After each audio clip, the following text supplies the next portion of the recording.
Freeze it right there. That's me 6 months at sea, walking down the brow toward a pier full of yellow ribbons. And my mother, first in line, already telling my aunt I'd abandoned this family again. She didn't know my sister was standing 20 feet behind her. To understand how a homecoming turned into the quiet collapse of my mother's favorite story, I have to go back. If you've ever had a relative rewrite your life just to cast themselves as the martyr, let me know below, because it is a very lonely place to be. My name is Sarah. I'm 38 years old, and for 16 years, I've worn the uniform of the United States Navy. I'm a lieutenant commander, flying the F-18 Super Hornet out of Naval Air Station Lemoore. In naval aviation, there's no room for ambiguity. When you're dropping a 44,000-pound jet onto a pitching flight deck in the middle of a black ocean, you don't guess. You rely on procedure. You trust your instruments over your own vertigo, facts over feelings. Slow is smooth, and smooth is fast. It's a discipline that keeps me alive in the air. But it was the exact same discipline that made my mother resent me on the ground. To my mother, my military career was never a calling. It was a convenient excuse. Whenever I couldn't attend a neighborhood barbecue or missed a minor holiday because I was stationed 3,000 miles away, she spun it into a personal insult. She had a favorite phrase she deployed whenever extended family was in earshot. She'd sigh, fold her hands, and say, "I was always chasing the next flight, that I was never really here, that I chose the Navy over my family a long time ago." I rarely fought back. Not because she was right, because arguing with my mother was like fighting a headwind. It burns fuel and gets you nowhere. Sometimes you defend your airspace. Sometimes you just let the other person talk to the wind. My younger sister Emily was the opposite of me. Soft-spoken, deeply empathetic, and living just 20 minutes down the road from our parents in San Diego. Emily was a pediatric nurse and the designated peacekeeper of the family. She bore the brunt of our mother's daily demands, especially as our father began to slowly slip away. Dad was dealing with early-stage dementia. It was a slow, cruel fading of a brilliant former structural engineer. He used to build custom cabinetry in his garage, measuring angles down to the millimeter. Now, he sometimes struggled to remember how to turn on the porch light. Because I couldn't be there to drive him to every single doctor appointment, I contributed the only way I could from a distance: logistics and funding. I quietly paid $3,000 a month for a private, in-home nurse to come 3 days a week. I arranged his specialist referrals through the military medical network, leveraging every connection I had to get him the absolute best care. I spent my shore duty weekends sitting at their kitchen table, organizing his complex medical files into color-coded binders.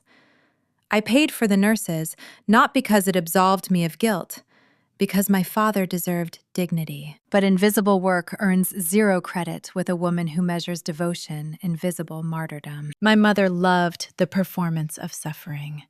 She thrived on telling the neighbors how exhausted she was, how she had to manage everything entirely on her own because her oldest daughter was off playing pilot. She conveniently omitted the fact that my paycheck was funding the very nurse who allowed her to take 2 coastal vacations a year. I let her have her narrative. I assumed the rest of the family saw through it. I underestimated the power of a lie repeated often enough. The tension tipped over in January, just days before my carrier strike group deployed to the Western Pacific. It was slated to be a standard 6-month float. I drove down to my parents' house to drop off a thick folder of medical proxy paperwork. I needed my mother to sign it, so Emily and I would have equal legal footing to make decisions for Dad if his condition deteriorated while I was at sea. I laid the documents on the oak kitchen table. My mother barely glanced at them. She picked up her coffee mug, gave me a thin smile, and pushed the folder away. She told me she was drafting her own paperwork with her attorney.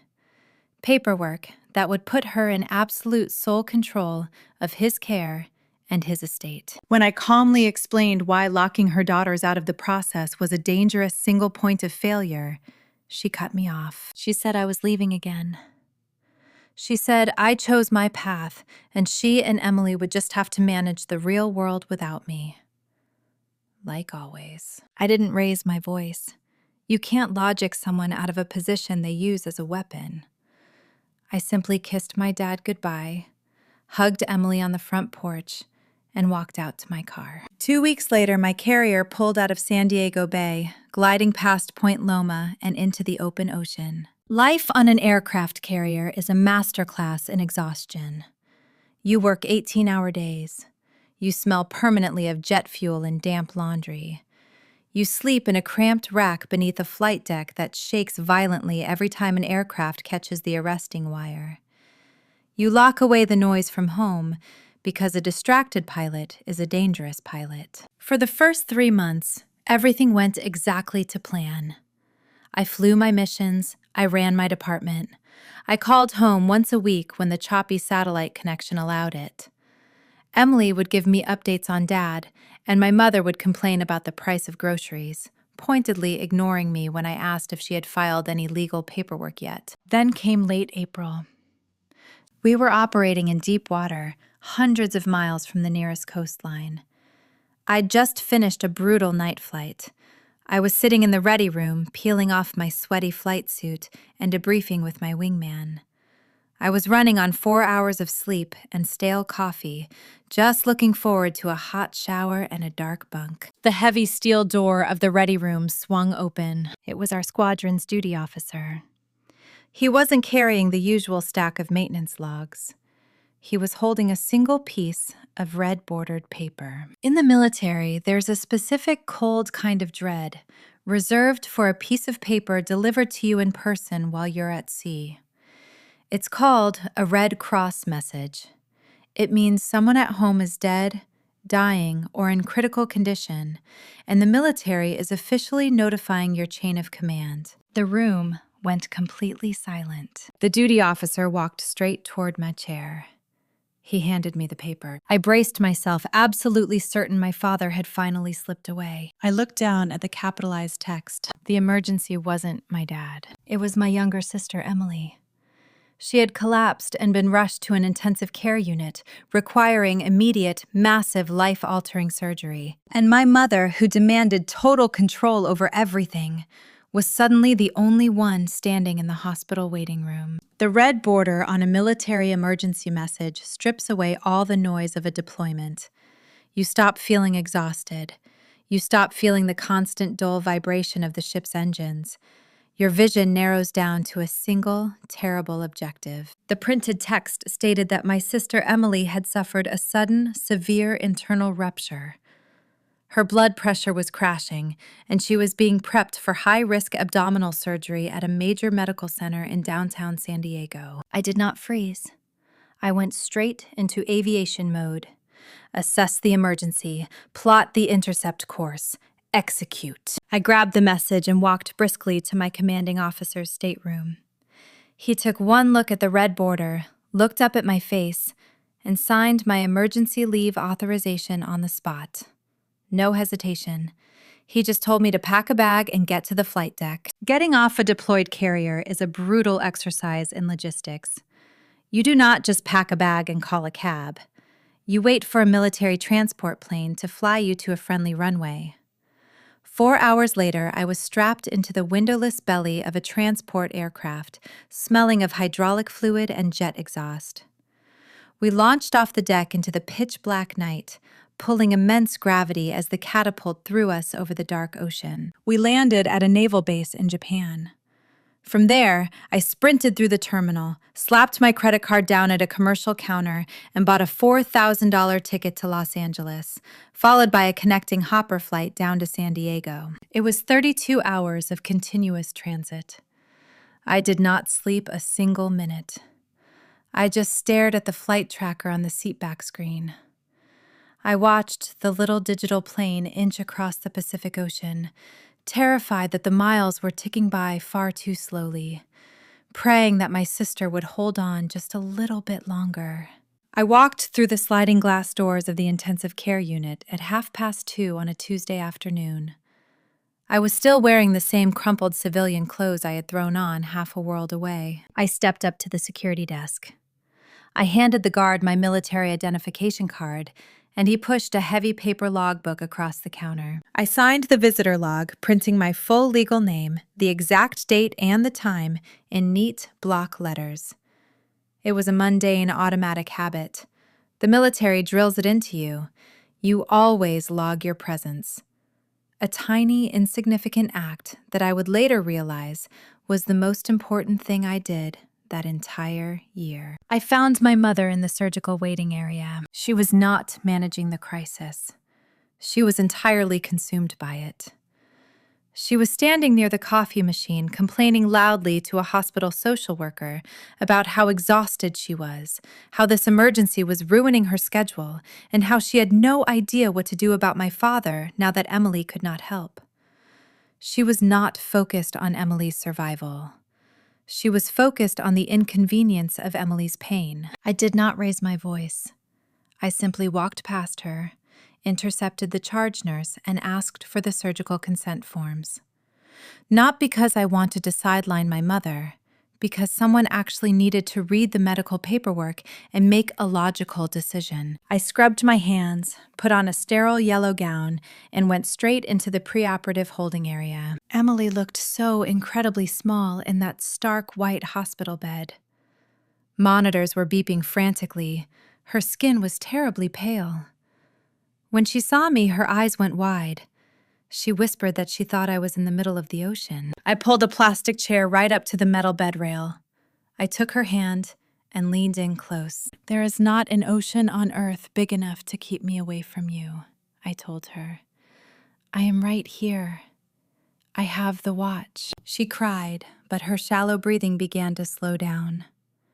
She held onto my hand so tightly her knuckles turned stark white, refusing to let go, right up until the anesthesiologist wheeled her through the heavy double doors into surgery. The operation took 6 agonizing hours. I spent every minute of it pacing the linoleum hallway. I fielded phone calls from my dad's in-home nurse. My mother had completely neglected to arrange evening coverage for him, assuming the daytime nurse would just stay for free. I got on the phone and authorized round-the-clock overtime coverage for the next 2 weeks. I paid for it straight out of my own checking account, just so my dad would be perfectly safe and my mother would not have to lift a single finger while we waited for Emily to heal. When Emily finally woke up in the recovery ward, fighting through the thick haze of anesthesia, I was the very first face she saw. I stayed in that hospital room for 14 straight days. I slept in a terrible, stiff vinyl recliner. I fetched ice chips. I held her up when she had to walk down the hallway when every single step was pure agony for her. My mother visited for maybe 2 hours a day.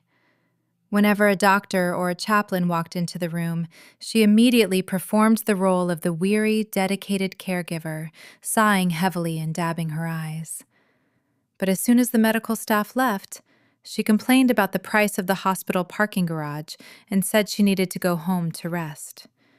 She told me I could take the night shifts since I was always chasing the next flight and was used to weird hours anyway. Military leave, however, is not a suggestion. I had a hard limit, and my travel days ate up a massive portion of it. By the end of the 2nd week, Emily was finally stable enough to be discharged and safely settled in an inpatient rehabilitation facility. She was out of the woods. She was going to survive. Therefore, it was time for me to report back to my command. On my final morning in California, I stopped by my parents' house to say goodbye. My dad was resting in his bedroom. My mother was sitting at the kitchen table shuffling through a thick stack of legal documents that looked exactly like the power of attorney files she had threatened me with months ago. I leaned down and hugged her, telling her I would call as soon as the ship was back in satellite range. She hugged me back, but it was a loose, rigid embrace. As I pulled away, I caught her looking at me over the rim of her reading glasses. It was not the look of a mother relieved that her youngest daughter had survived, or grateful that her oldest daughter had flown across the world to hold the family together. It was a cold, calculating stare, a look that said my mandatory departure was exactly the ammunition she had been waiting for. Returning to a deployed aircraft carrier feels like walking into a massive steel vault and locking the door from the inside. You step off the transport plane, the arresting wire violently catches the aircraft, and the civilian world instantly ceases to exist. You are surrounded by the smell of jet fuel, the deafening roar of flight operations, and 18-hour work cycles. For the first few weeks back on board, my only focus was the flight schedule. Emily was safe in the rehabilitation facility. My dad had the extra nursing coverage I paid for. I thought the crisis was firmly contained. I should have known better. When you leave a vacuum in a family like mine, someone will always step in to manipulate the narrative. Because I was restricted to low-bandwidth military servers and short satellite calls, my communication with the mainland was severely delayed. In early May, roughly 3 weeks before our carrier was scheduled to begin the transit home, I finally logged into my civilian email account from a secure terminal in the ship's ready room. I was expecting a medical update from Emily. Instead, I saw an unread message from my Aunt Margaret. Margaret was my mother's older sister. She lived in Ohio, considered herself the moral compass of the extended family, and formed her opinions entirely based on whatever narrative my mother fed her. I had not spoken to Margaret in over 3 years. I clicked the message open, expecting a generic update or a quick note on my dad. Instead, I got a blistering lecture. Margaret wrote that she was profoundly disappointed in my life choices. She stated that she understood military service was demanding, but abandoning my family during a literal life-or-death crisis was absolutely unforgivable. I stopped breathing. I pulled my chair closer to the glowing monitor. The email continued, pivoting into a long tribute to my mother. Margaret wrote that it was an absolute miracle my mother had handled Emily's massive surgery and grueling 2-week hospital stay completely alone.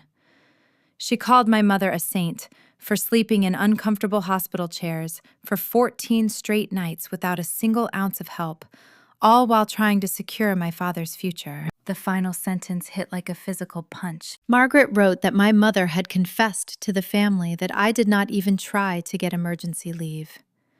She told them I just stayed on the ship chasing flight hours while my sister fought for her life. I sat perfectly still.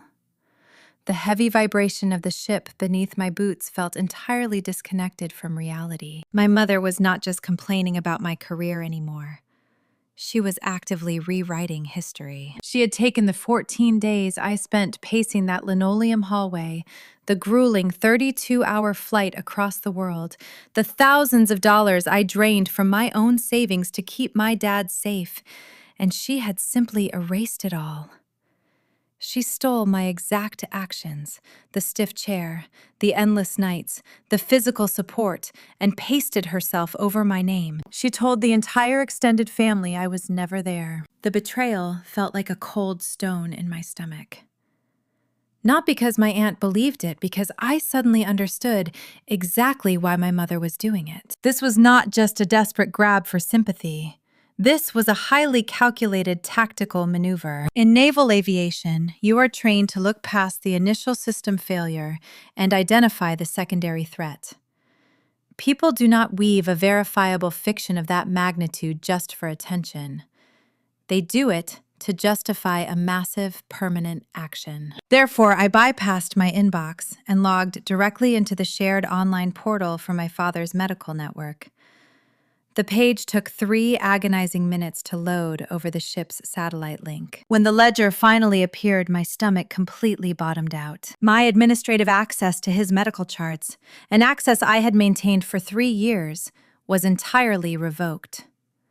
The automatic payments I had set up from my checking account to cover his private in-home nurses had been systematically declined and replaced. I clicked over to the document center, There, uploaded just 48 hours prior, was a newly filed legal petition. It was a request for absolute, uncontested medical and financial conservatorship.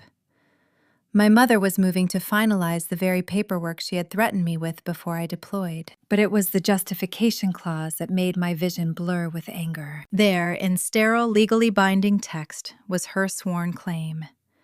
She stated that her youngest daughter was physically incapacitated, and her oldest daughter was completely unreachable, unreliable, and prone to abandoning the family during massive medical emergencies. She used her own fabricated lie as documented proof that I was unfit to share in the responsibility of my father's care. That was the actual objective. She knew Emily was too weak and heavily medicated to fight a legal battle. And she knew I was trapped on a steel island in the middle of the Pacific Ocean, unable to march into a courtroom and contest her story. By the time I stepped foot on California soil, a judge would have signed the final order. She would have total authority to sell my father's house, drain his accounts, and move him into a cheap, state-run facility, all while painting herself as the tragic, abandoned martyr. I wanted to find a phone and scream at her. I wanted to burn the bridge to the ground, but anger is a dangerous distraction. When a warning light flashes red at 20,000 feet, you do not panic. You assess the instruments. You gather data. Arguing with my mother over a choppy phone connection would accomplish absolutely nothing. She assumed I was trapped on a ship, effectively silenced, unable to prove anything until I returned months later. By that time, her legal control would be absolute, concrete reality. She thought the ocean made me a ghost. She thought I was pinned down and powerless. 3 days later, my mother fired her final arrogant shot. She sent a mass email to the entire extended family and copied me on the message. The subject line was sickly sweet. It said, "Homecoming and family meeting." She cheerfully announced that she was organizing a huge welcome home gathering on the pier for my carrier's return to San Diego at the end of August. She invited Aunt Margaret, my uncles, and all my cousins. She framed it as a grand forgiving gesture, a mother graciously welcoming back her wayward daughter. But the real motive was buried in the third paragraph. She stated that immediately after the homecoming hugs on the pier, the family would gather at her house for a formal reading of the new legal arrangements for my father. She planned to use the emotional momentum of the reunion, surrounded by the entire family, to publicly force my signature on a document acknowledging her total control. She assumed I would walk off that ship exhausted, surrounded by cheering relatives, and just fold to avoid a massive public scene. She assumed I would sign away my father's future just to keep the peace. She thought she had outmaneuvered me entirely. Arrogance is a terrible substitute for a secure perimeter. When an adversary believes they have effectively neutralized you, they stop checking their blind spots. My mother assumed that because she controlled the flow of information to the extended family, she controlled reality. But rumors are just hot air. They have no mass, and they leave no physical footprint. The United States military, on the other hand, runs entirely on a heavy, indestructible paper trail. I did not reply to her mass email. I did not send a furious defensive message to my Aunt Margaret. When you are standing on the truth, you do not need to shout. I stayed completely silent and let my mother believe her trap was perfectly set. Then I put on my working uniform and walked down 3 narrow ladder wells into the administrative heart of the aircraft carrier. The ship's personnel office was a tiny, brightly lit compartment crammed with metal desks and filing cabinets. The petty officer on duty looked up from his keyboard as I walked in. I did not explain the family drama. I simply handed over my military identification card and asked him to pull my official permanent file, specifically every single piece of documentation tied to my emergency leave in April. In less than 20 minutes, I held a thick, printed packet in my hands. It was an absolutely airtight timeline. The first page was the initial Red Cross notification, time-stamped the exact hour the emergency was verified. The second page was my signed leave authorization, explicitly stating the exact dates I was granted permission to travel back to California.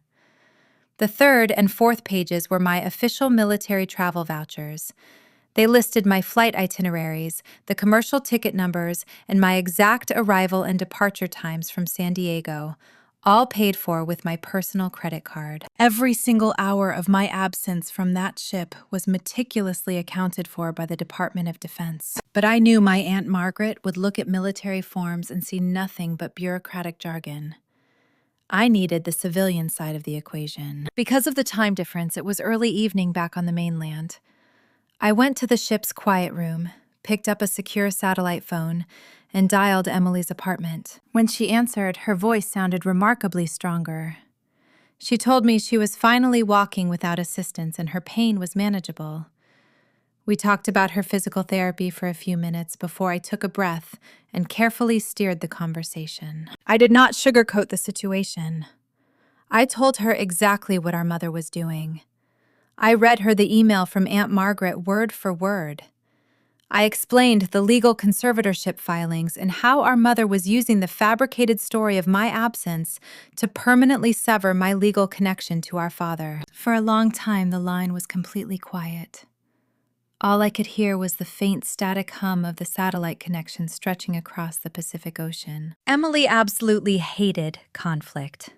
For 30 years, her survival mechanism had been to stay quiet, absorb our mother's anger, and keep the peace at all costs.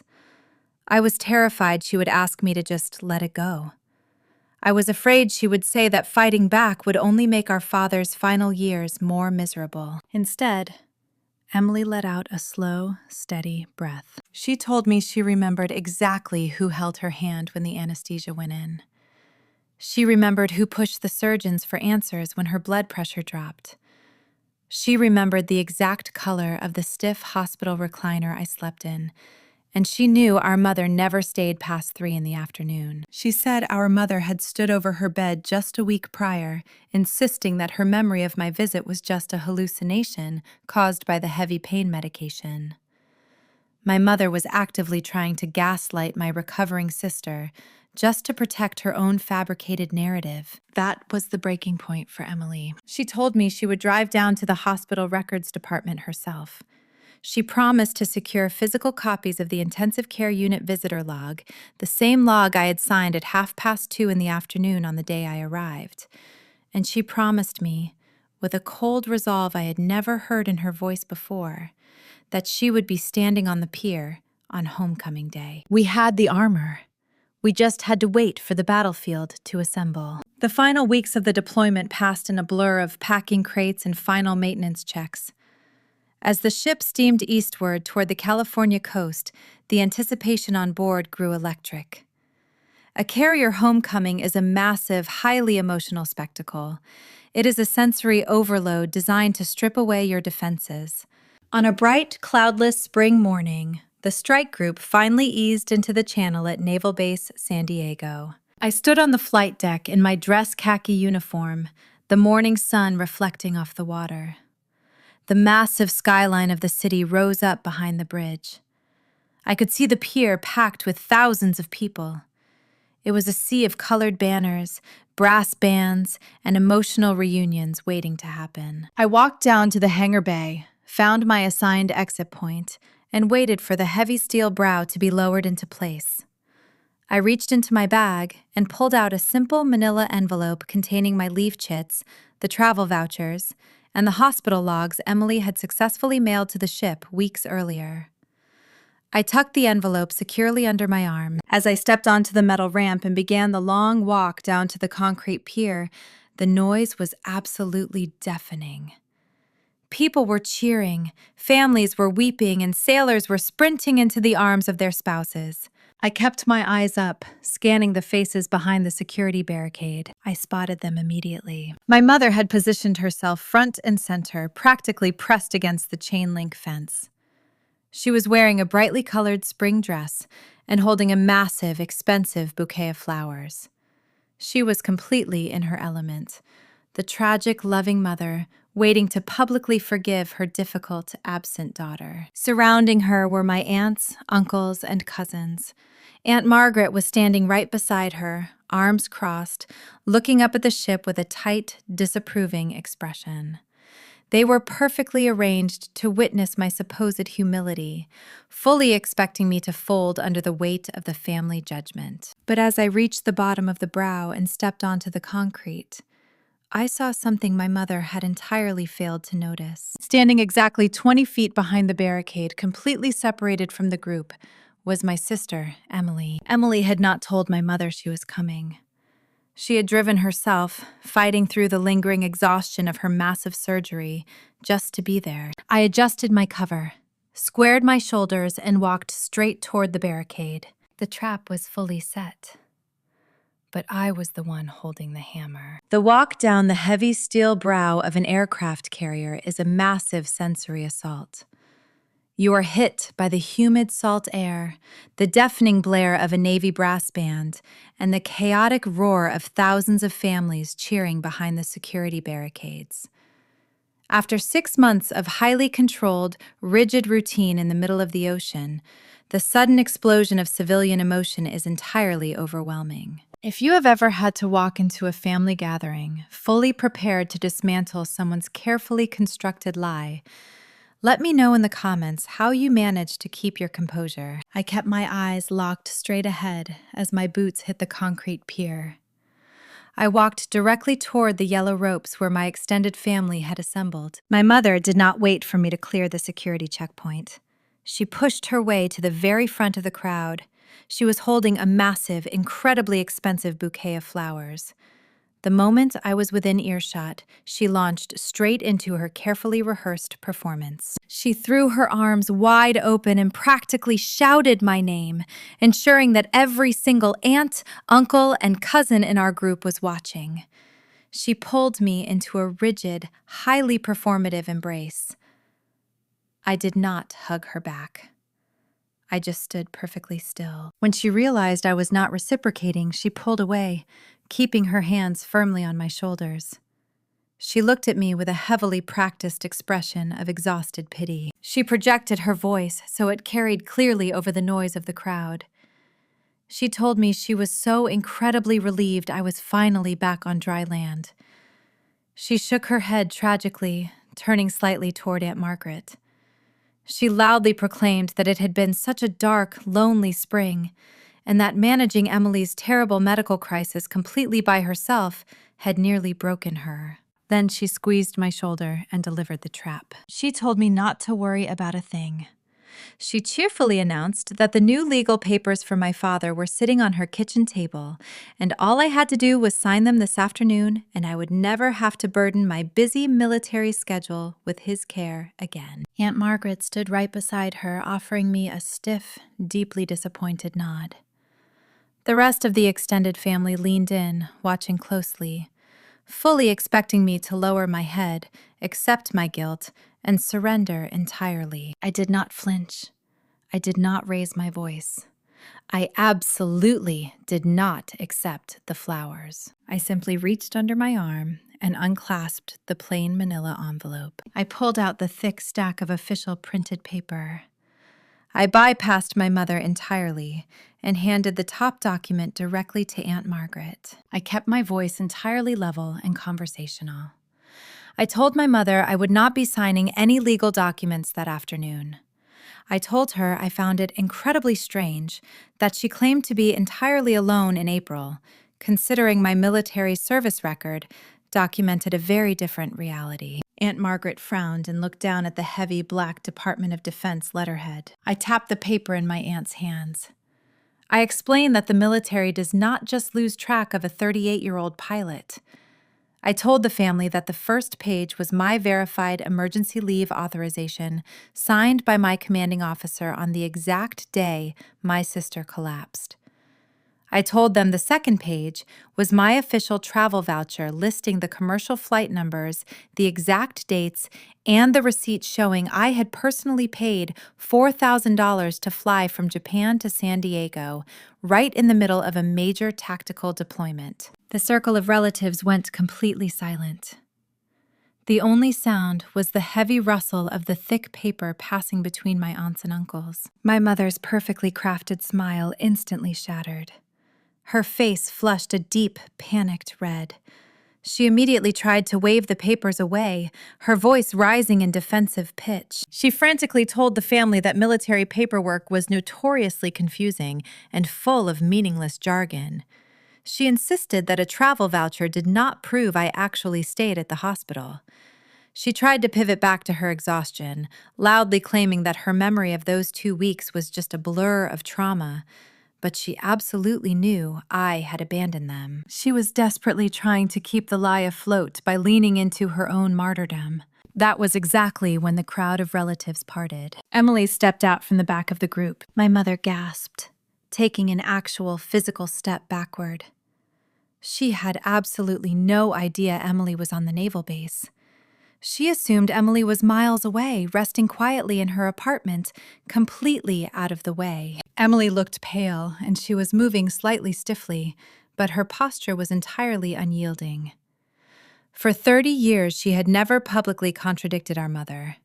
She had always swallowed the chaos to keep the peace, but not today. Emily walked straight past Aunt Margaret and stopped directly beside me. She did not look at our cousins.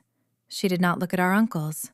She looked dead into our mother's eyes. Emily reached into her purse and pulled out a single, heavily stamped sheet of hospital letterhead. She did not yell. Her voice was thin, but it cut through the humid air of the pier with absolute devastating clarity. "Mom, I have the hospital sign-in sheet with her name on it, and I remember her holding my hand in pre-op," Emily said quietly.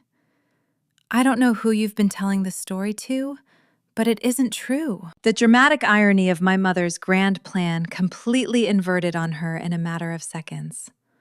A small correction from the quietest person in the family became the total collapse of the antagonist's entire reality. Aunt Margaret looked at the hospital log in Emily's hand. She looked at the military leave authorization she was still holding.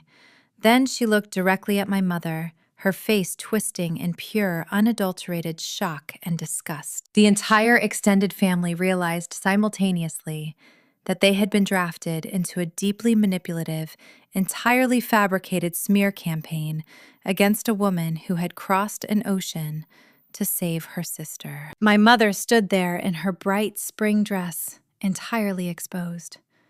She could not gaslight the United States military. She could not gaslight the hospital security department, and she could no longer gaslight the very daughter whose life had been saved. All of her grand martyrdom, the emotional leverage she planned to use to legally steal total control of my father's care, instantly reduced to nothing but a cruel fiction. Her hands dropped to her sides. The expensive bouquet of flowers slipped from her grip and hit the concrete. I looked at her. I saw the exact moment she realized she was completely trapped by her own deception. I did not demand a groveling apology. I did not scream or try to humiliate her further. Humiliation is just a byproduct of the truth, and I was entirely done with the noise. I looked at the stunned faces of my extended family, leaving the terrible silence hanging in the air, waiting to see exactly how I would dismantle the rest of my mother's absolute control. Silence on a crowded pier is an incredibly heavy thing. It has its own gravity. Aunt Margaret looked down at the official military paperwork I had handed her. Then she looked at the hospital log in Emily's hand. Margaret didn't say a single word to my mother. She just carefully handed the documents back to me, gave my mother a look of pure, unadulterated disgust, and walked away toward the base parking lot. One by one, the rest of the extended family quietly dispersed. Within 60 seconds, the massive, performative family reunion my mother had so carefully orchestrated was completely dismantled. It was just me, Emily, and our mother left standing inside the security barricade. My mother stared down at the expensive bouquet of flowers she had dropped on the concrete. She crossed her arms, her knuckles white, desperately trying to salvage some fragment of her authority. She muttered that I was overreacting. She claimed she had just been confused by the stress of the medical emergency, that she was just trying to protect my father, and that bringing official military documents to a family gathering was incredibly inappropriate. I didn't let the anger take the controls. The mission was already accomplished. I told her very calmly that confusion doesn't draft 60 pages of aggressive legal paperwork. I told her there would be no formal reading of any documents at her house that afternoon, and there would be no more legal maneuvers behind my back. I laid out the new flight path. I told her the petition for sole conservatorship over my dad would be completely withdrawn by Monday morning. I informed her that Emily and I would be retained on equal legal footing in his care plan. I told her I would absolutely continue to fund his private nurses from my personal checking account, but the constant theatrical narrative of her martyrdom was officially over. If she ever attempted to exclude us from his medical care again, or if she ever spread another fabricated story about my absence, I would take the official leave files, the hospital logs, and my personal bank statements straight to a family court judge. She looked at me, realizing she had absolutely no leverage left. She couldn't weaponize my career anymore because I had proven I could drop out of the sky the very second my family actually needed me. She gave a small, stiff nod. She turned around and walked slowly toward the parking garage, leaving the crushed flowers behind. Emily and I watched her leave. Then I picked up my heavy canvas duffel bag, put my arm around my sister's shoulder, and we walked away from the waterfront. In the weeks and months that followed, the new dynamic held absolutely firm. We met with a neutral estate attorney and established a joint medical and financial proxy arrangement. It granted equal authority to my mother Emily and myself. It explicitly prevented any single person from making unilateral decisions regarding my father's care. My mother completely stopped trying to write me out of the family narrative. She knew any false claims she made would be immediately checked against an indestructible paper trail. When it came time to move my dad into a specialized memory care unit a year later, Emily and I handled the complex logistics together. We made sure he was perfectly comfortable and safe, and we ensured my mother's demands didn't override his absolute dignity. I continued to deploy. I continued to fly. But I never apologized for my career again. Our relationship never warmed into something soft or deeply affectionate, but we achieved a state of cool professional diplomacy based entirely on reality. Sometimes people assume that distance equals indifference. They confuse loud, performative suffering with genuine dedication. But real loyalty doesn't need a massive audience, and it doesn't require a daily performance. Real loyalty is a 32-hour flight across the Pacific Ocean just to hold someone's hand in a quiet, sterile room. It is paying the bills from a secure terminal on a pitching ship just so a father can rest comfortably. Truth is incredibly patient. You don't always have to shout it down a satellite phone to make it real. You don't have to aggressively punish the people who try to erase your efforts. Often the absolute most devastating thing you can do to a chronic manipulator is to simply turn on the lights and make them stand next to their own undeniable actions. If you secure your perimeter, hold on to the hard facts, and decline to absorb someone else's comfortable lie, the truth will eventually land exactly where it needs to. Should I have corrected my mother sooner? Or was letting my sister speak up the better call? Tell me below. If you appreciate stories where quiet truth outlasts loud manipulation, subscribe for more stories where the truth finally catches up.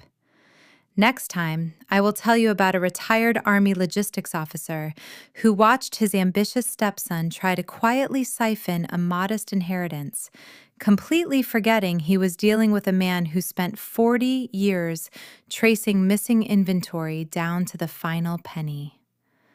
I will see you in the next one.